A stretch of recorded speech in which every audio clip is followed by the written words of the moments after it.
दोस्तों आप सभी का स्वागत है ट्यूटर 360 में। हम क्लास प्लस 2 की केमिस्ट्री कर रहे हैं। P block element inorganic chemistry का चैप्टर चला है ना। केमिकल रिएक्टिविटी ऑफ ग्रुप 15 पढ़ रहे थे हम, जिसमें से हाइड्राइड्स हम पढ़ चुके थे। ऑक्साइड्स हमारा सिलेबस में, बोर्ड्स के सिलेबस में नहीं है, नीट वालों के लिए थोड़ा सा पोर्शन हम बाद में एक्स्ट्रा पढ़ाएंगे। हैलाइड्स आज हम पढ़ने वाले हैं। रिएक्टिविटी विद मेटल्स बहुत छोटा सा टॉपिक है, वैसे हमने ऑलरेडी ये पढ़ रखा है ना। इसको यहीं पे ही खत्म करते हैं। सपोज करो कि आपने जितने भी शुरू में ऑक्सीडेशन स्टेट के बारे में पढ़ा था +3 या फिर +5, तो reactivity with metal +3 oxidation state में वैलिड हो रही थी। कैसे? जहां पर हम कंपाउंड बना रहे थे Ca3N2, Mg3Bi2,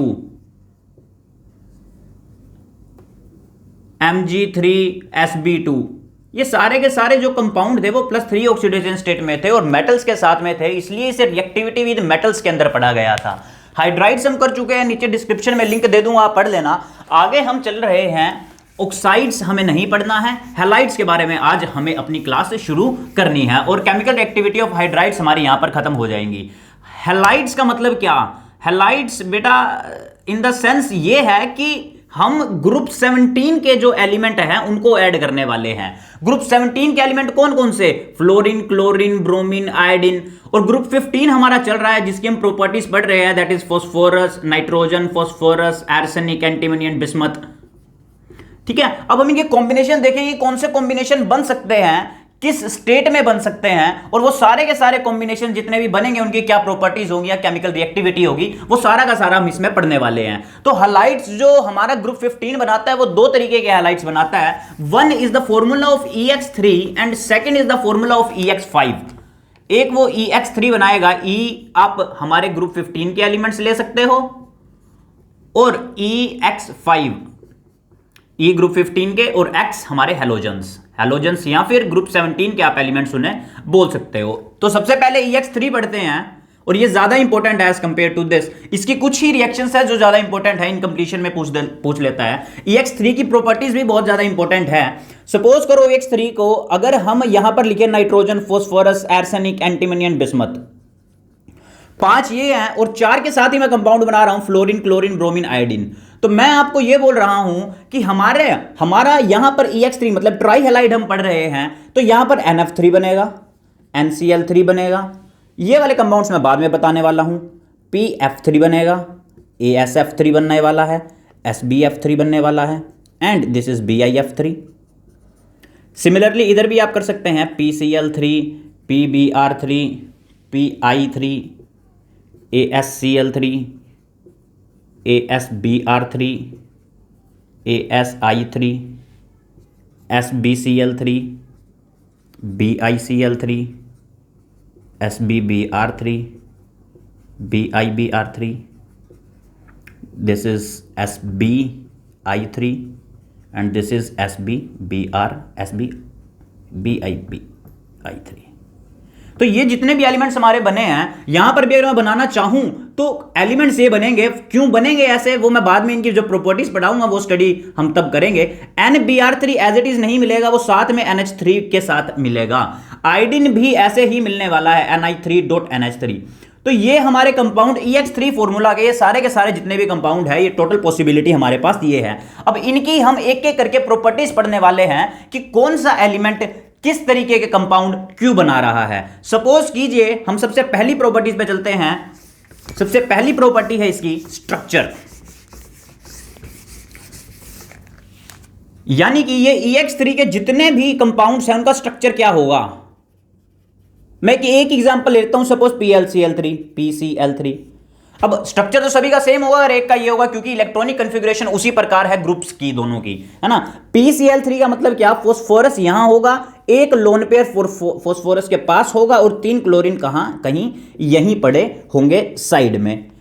अब एक स्ट्रक्चर को टेट्राहेड्रल की तरह देख सकते हैं, बट यहां पर लोन पेयर है, उसकी वजह से वसीपर थ्योरी ने क्या कर दिया था, इसको पिरामिडल स्ट्रक्चर बोल दिया था, पिरामिडल। बिकॉज ये नीचे कहीं कुछ इस तरीके का पिरामिड बना रहा है। अगर पिरामिडल इसका स्ट्रक्चर है तो इसकी जो हाइब्रिडाइजेशन होगी वो होगी sp3। Hybridisation is sp3। ये हम स्ट्रक्चर पढ़ चुके हैं PCl3 का।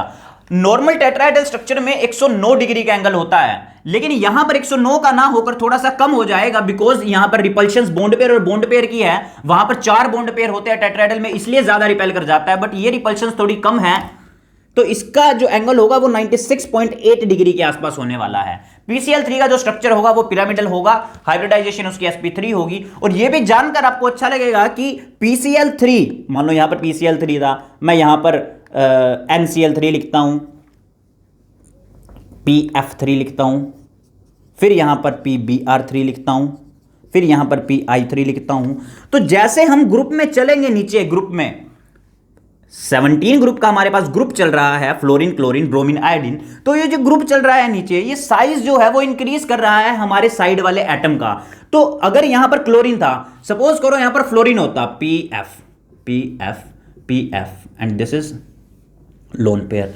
फ्लोरीन जो है वो छोटा साइज है फ्लोरीन का और ज्यादा इलेक्ट्रोनेगेटिव है, तो जो 2 इलेक्ट्रॉन होंगे वो इस फ्लोरीन के आसपास पड़े होंगे, इस फ्लोरीन के जब इलेक्ट्रोनेगेटिविटी का और एंगल का मैं रोल समझा रहा था NH3 और NF3 में, तो इस प्रकार की हमने चीजें पढ़ी थी कि इलेक्ट्रोनेगेटिव एटम क्या करता है, अपने पास इलेक्ट्रॉन खींच लेता है, दोनों इलेक्ट्रॉन इसने अपने पास खींच लिए, वैसे ही इस क्लोरीन के पास होंगे, लेकिन क्लोरीन थोड़ा कम इलेक्ट्रोनेगेटिव है इसलिए ऊपर चले जाएंगे।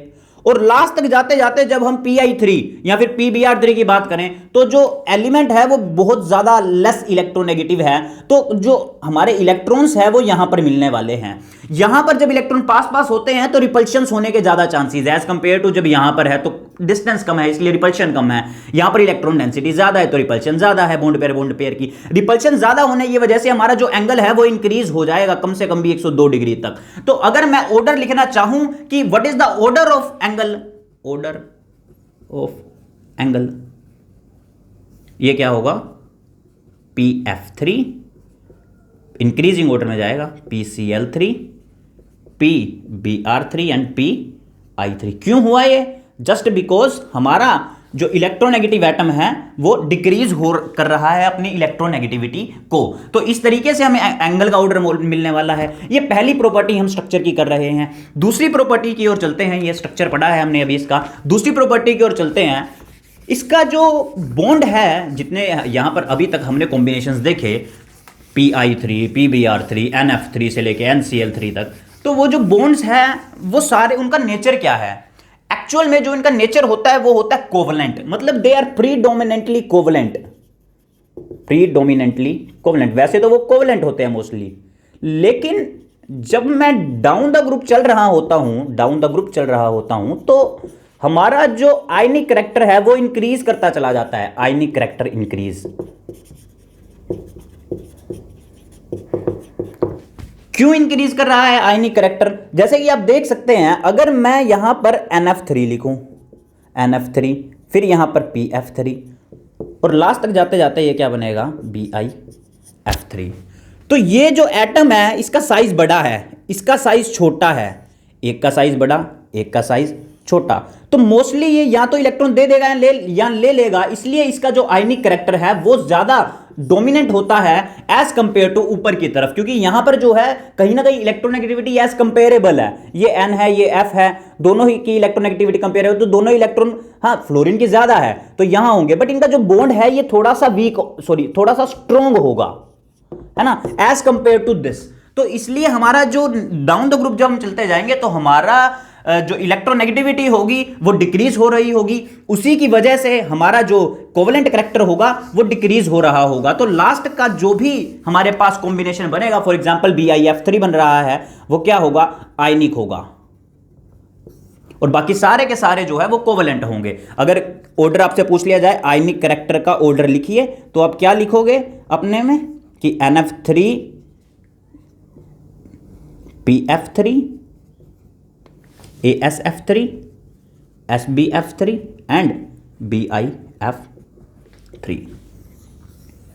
ये हमारा आयनिक करैक्टर का ऑर्डर होगा। अगर कोवेलेंट, अच्छा आयनिक करैक्टर इंक्रीजिंग का, अगर उसने कोवेलेंट का बोल दिया तो उल्टा कर दो, कोई दूसरा इश्यू इसमें नहीं है। आगे चलते हैं। सपोज करो कि अभी मैंने वहां पर जो 2 एटम थे, जो कॉम्बिनेशंस थी लास्ट वाले 2 एटम की नाइट्रोजन के साथ, वो नहीं लिखी थी, या फिर मैंने उनके साथ में अमोनिया लगा दिया था। वो क्यों लगाया गया, उसका मतलब कुछ इस प्रकार से है कि हमारा जो नाइट्रोजन है वो बहुत छोटा एलिमेंट है, नाइट्रोजन का साइज बहुत छोटा है, तो तो सबसे पहला जो ट्राइफ्लोराइड है, ट्राइफ्लोराइड हम पढ़ रहे हैं EX3, है ना। तो सपोज NF3 है, ये तो फिर भी बन जाता है, वीक बनता है, लेकिन थोड़ा बहुत स्ट्रॉन्ग बॉन्ड है लेकिन वीक बनता है, बन जाता है। NCl3 तो बनता ही नहीं है, ये बनता है अगर हम इसे मोइस्ट कंडीशन में, हल्की सी मोइस्ट कंडीशन में चला जाता है तो इट क्रिएट्स एन एक्सप्लोजिव, वहां पे एक्सप्लोजन होने के भी चांसेस रहते हैं।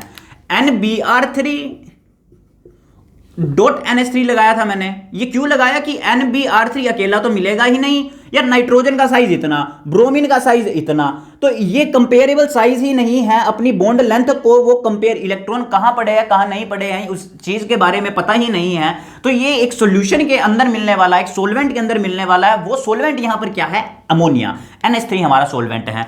ऐसे ही यहां पर Ni3 और .NH3। अब मैंने ये भी बोल दिया कि एक्सप्लोजिव है, तो ये तो और भी ज्यादा एक्सप्लोजिव होंगे। मान लो सपोज करो कि यहां पर Ni3.NH3 है, अगर ये रिएक्ट करेगा, ये ब्रेक डाउन करेगा, अगर ये वेपर स्टेट में आ गया तो आयोडीन भी देगा, नाइट्रोजन भी देगा, प्लस NH4I। तो हाइड्रोजन तो वैसे ही बहुत एक्सप्लोजिव होती है ना।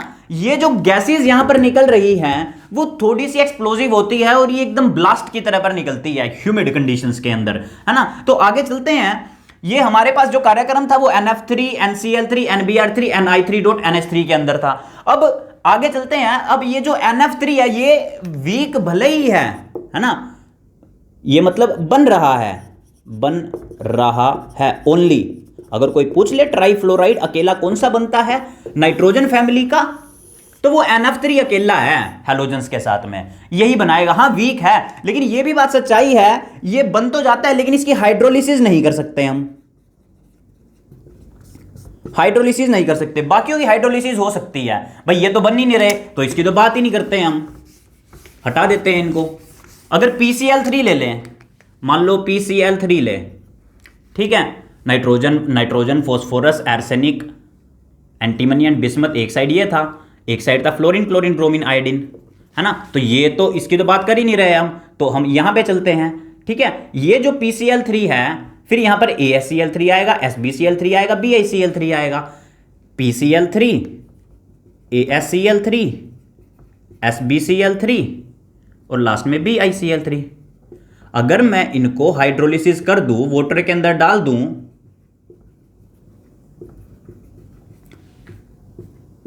ये जो PCl3 प्लस H2O है ये हमें क्या देने वाला है, ये HCl देगा और साथ में H3PO3 देगा, H3PO3। एक चीज, ASCl3 और H2O जब निकलेगा तो ये क्या देगा, ये देगा H2AsO3, ये देने वाला है। अच्छा HCl तो निकलेगा ही, यहां पर भी HCl निकलेगा, यहां पर भी HCl निकलेगा, लेकिन ये जो Sb और Bi है इनका साइज और नीचे जाते जाते बड़ा हो रहा है। साइज बड़ा होने की वजह से ये भी हाइड्रोलिसिस में दिक्कत करेंगे। ये तो फुली हाइड्रोलाइज हो चुके हैं, बट आगे वाला जो होगा वो फुली हाइड्रोलाइज नहीं होगा। ये दोनों फुली हाइड्रोलाइज नहीं होंगे, ये पार्शियल हाइड्रोलाइज होंगे। पार्शियल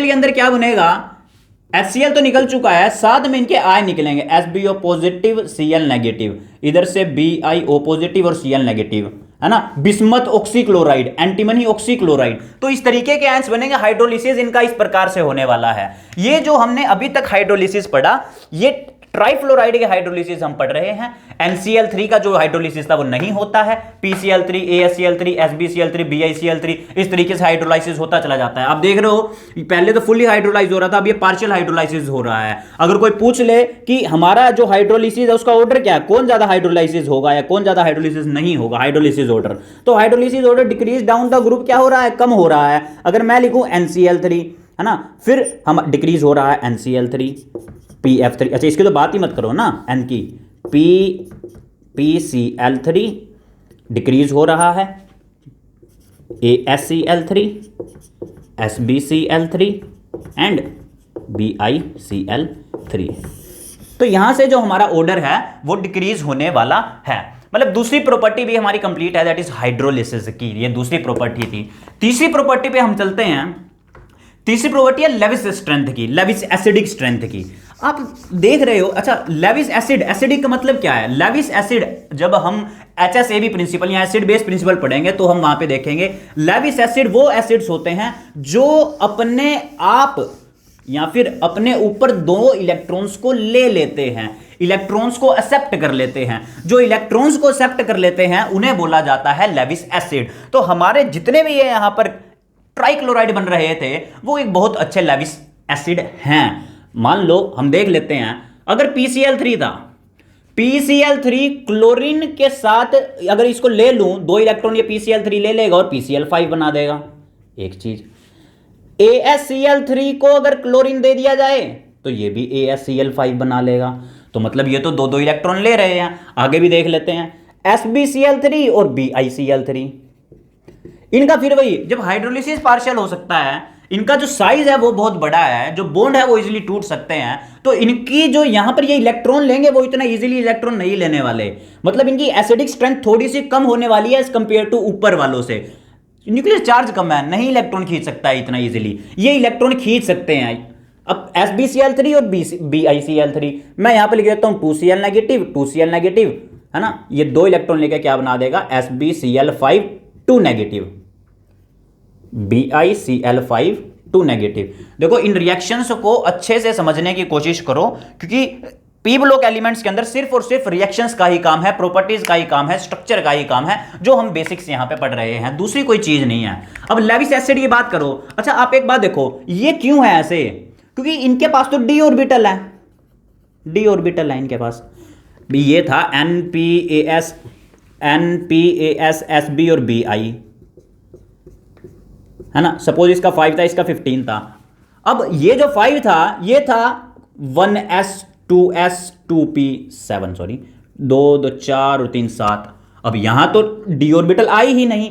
फॉस्फोरस के 15 की बात करें, 1s 2s 2p, 3s 3p, 4s 3d, 2 and 2 4 and 6 10 and 2 12 and 3 15। तो ये जो डी ऑर्बिटल पड़ी है यहां पर, ये एम्प्टी है।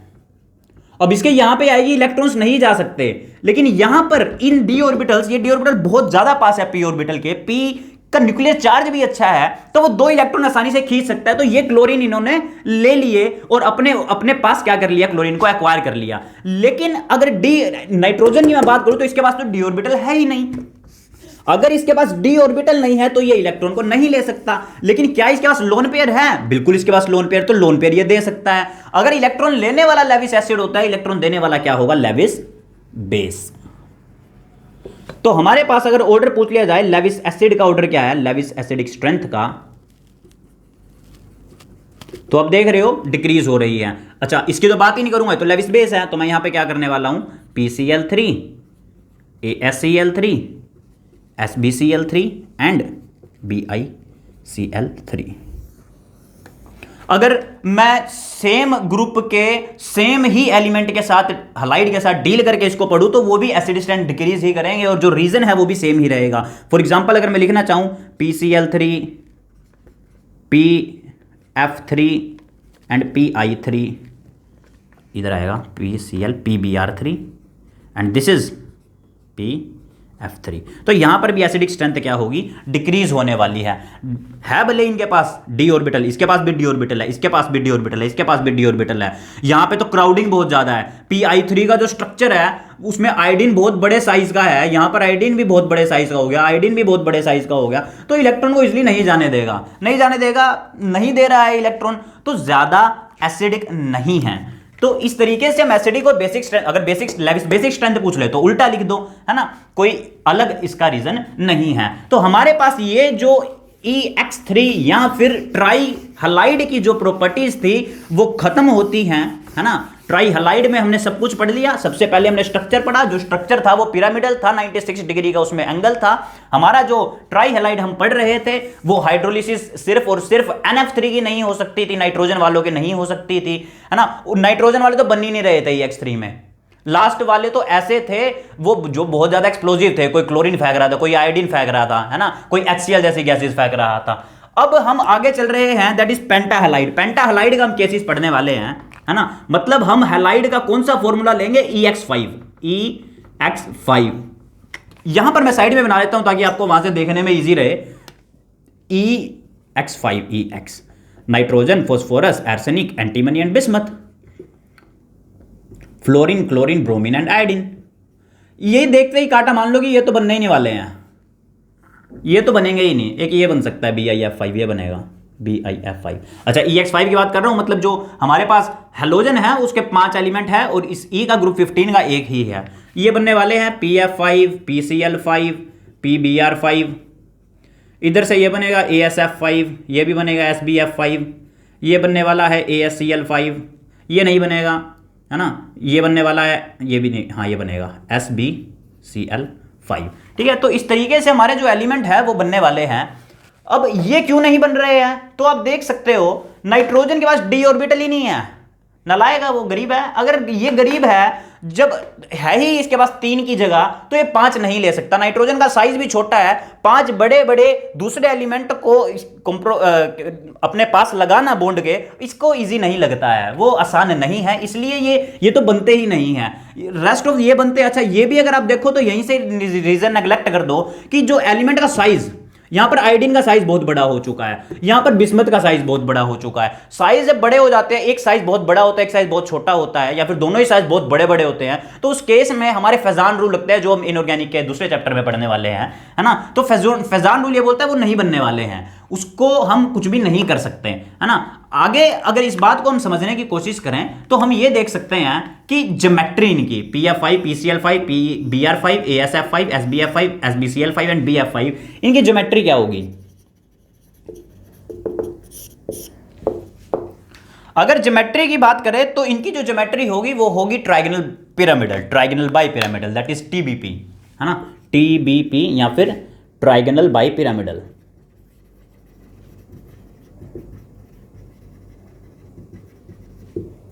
कुछ इस तरीके से दिखेगा। अगर मैं PCl5 का बनाने की कोशिश करूं तो फॉस्फोरस यहां होगा, क्लोरीन यहां होगा, एक क्लोरीन यहां होगा, एक क्लोरीन यहां होगा, एक क्लोरीन इधर मिलेगा, एक क्लोरीन इधर मिलने वाला है। ये TBP ज्योमेट्री है ना। ये कुछ एक ट्राइगोनल पिरामिडल बना रहा है।